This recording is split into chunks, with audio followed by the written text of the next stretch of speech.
Muy buenas noches, profesor, compañeros. Mi nombre es Gabriel Morales Bolívar.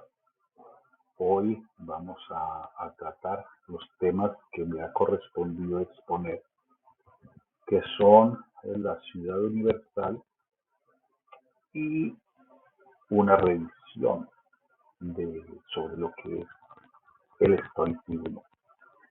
Cabe anotar, compañeros, que por motivos laborales me he visto obligado a, a hacer esta intervención en forma de grabación.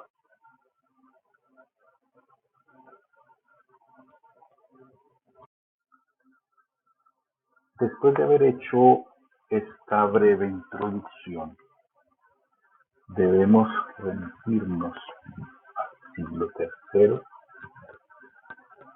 y hablar específicamente de Zenón de Cipio, filósofo que llegó a Atenas y empezó a hablar con diferentes personas sobre lo que era su creencia acerca de la convivencia de los seres humanos dentro de un núcleo social.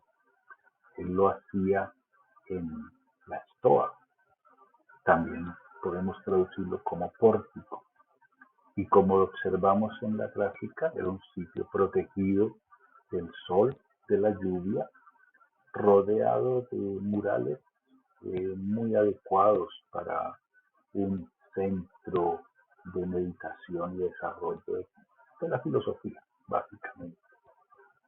Cuando se preguntaba sobre los discípulos de Cipio, la gente decía, son los que se reúnen en la estoa, y de ahí es tomado el nombre de estoicismo. Uno de los máximos exponentes de esta corriente filosófica era Crisipo, admirado por su dialéctica sin igual, es decir, tenía el don de la explicación. Y eso, en manos, esta filosofía, esta corriente filosófica, en manos de Crisipo, llegó a ser la más grande y más honrada de las escuelas atenienses.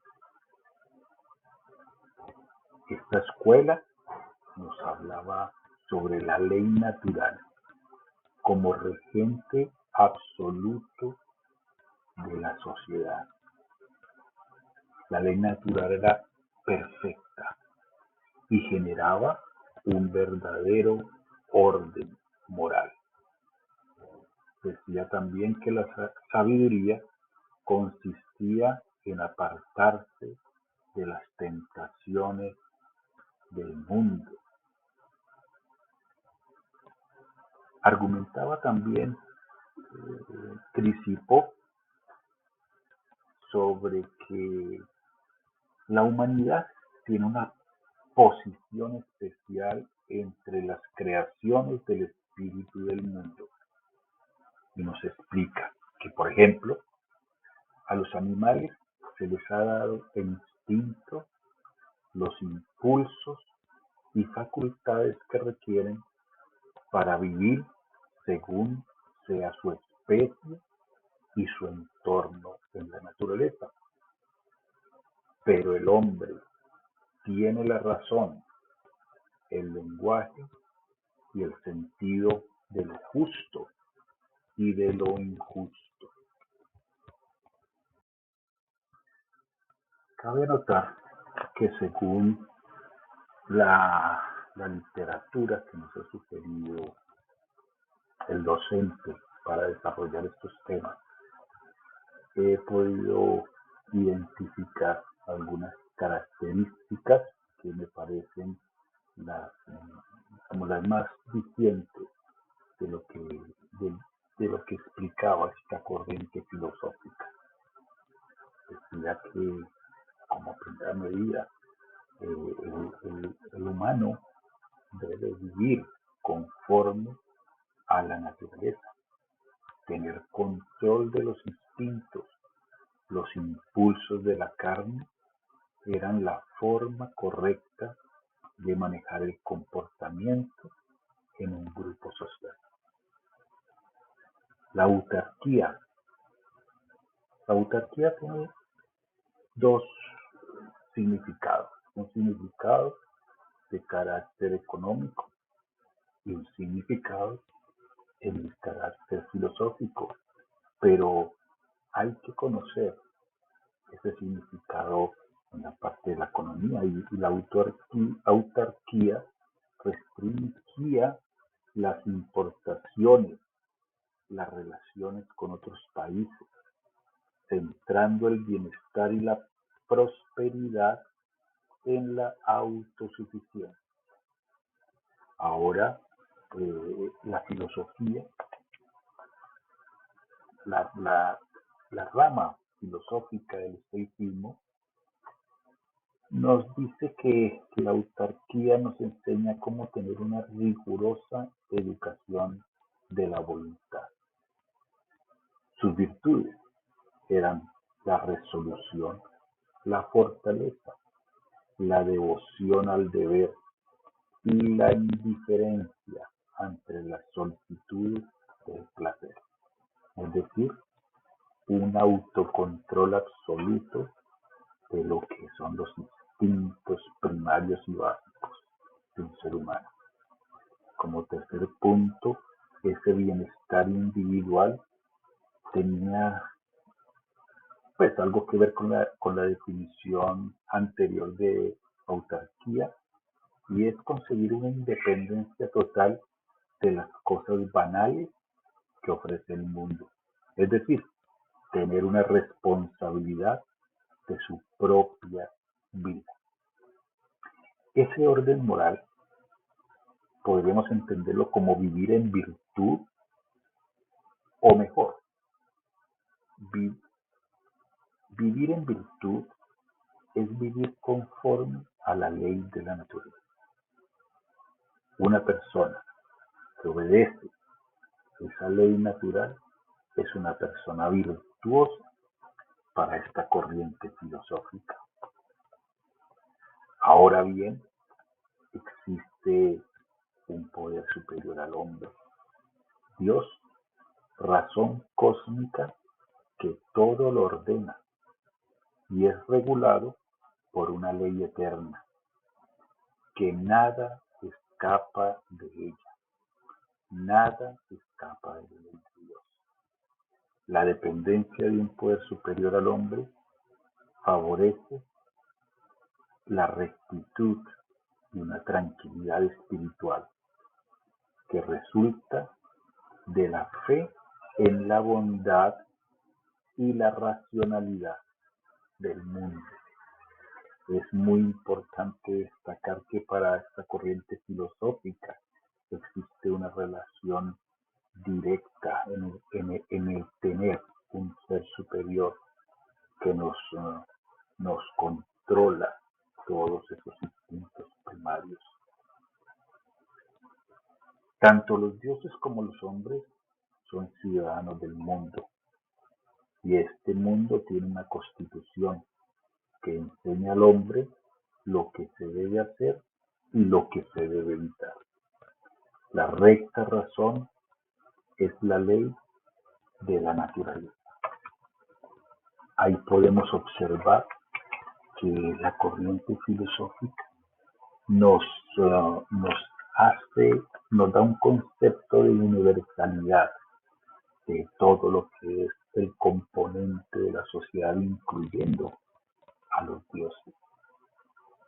Y como una última característica importante se debe resaltar una definición general de lo que es el derecho natural. Tiene un espectro más amplio que el solo jurídico. La ley moral es lo mismo que el derecho natural. La virtud, la excelencia humana, la felicidad se consigue solo si se, solo si se sigue la ley natural. Solo la razón es capaz de descubrir los fundamentos de la ley natural. Lo bueno es conseguido, es concebido como la recta razón. Teniendo en cuenta el tiempo y que este tema verdaderamente es un poco extenso, voy a empezar a sintetizar lo que es la ciudad universal como definición.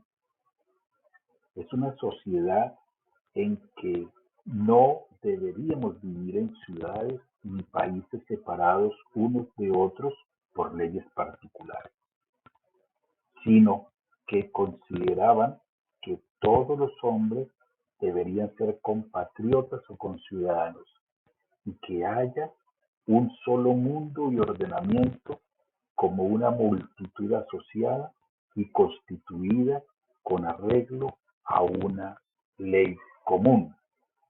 Aquí podemos observar que el ideal de esa ciudad universal o Estado universal era una sociedad igualitaria, una sociedad donde se regía por la ley natural, se tenía a Dios como principio fundamental de la ley natural y de esa forma concebía el estoicismo esa ciudad o ese estado universal. Para terminar, y rápidamente lo voy a tratar este tema de la revisión del estoicismo, podemos concluir de que a medida que va pasando el tiempo, eh, surgen detractores de esta corriente filosófica y la sociedad popular acepta ese tipo de contradicciones que Carneades, por ejemplo, esgrimía como la imposibilidad de que el mundo fuera perfecto.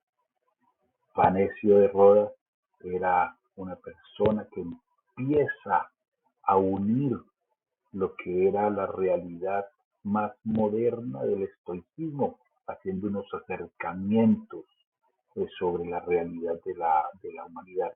Y se empieza a observar esa influencia fuerte ya de Roma. Ellos, la aristocracia, discúlpenme, romana, ya empezaba a ver con buenos ojos esa ciudad universal perfecta, eso sí, regida por los principios del imperio. Polibio empieza a crear teorías, pero ya matizadas con la gran influencia de Roma. Y para citar un ejemplo rápido, podemos decir que Tiberio Graco empieza tal vez a fundamentar lo que era el estoicismo romano. Podemos observar aquí rápidamente cómo va evolucionando el estoicismo como una filosofía de convivencia que en aquel entonces, y por ese poder inmenso que estaba tomando Roma con su imperio, era influenciado. Resumo el tema. Qué bueno el estoicismo. Les encanta esta ciudad universal, pero solo bajo las condiciones y mandatos del Imperio Romano. Compañeros profesor, les agradezco mucho haber escuchado este relato breve, lo más sintetizado posible, pero me ha tocado realmente exponer un tema, me pasé 2 minutos o 3 minutos porque consideré necesario tener un concepto lo más claro posible de lo que fue la filosofía estoica para fundamentarla en la sociedad universal o Estado universal. Muchísimas gracias y les deseo una feliz noche.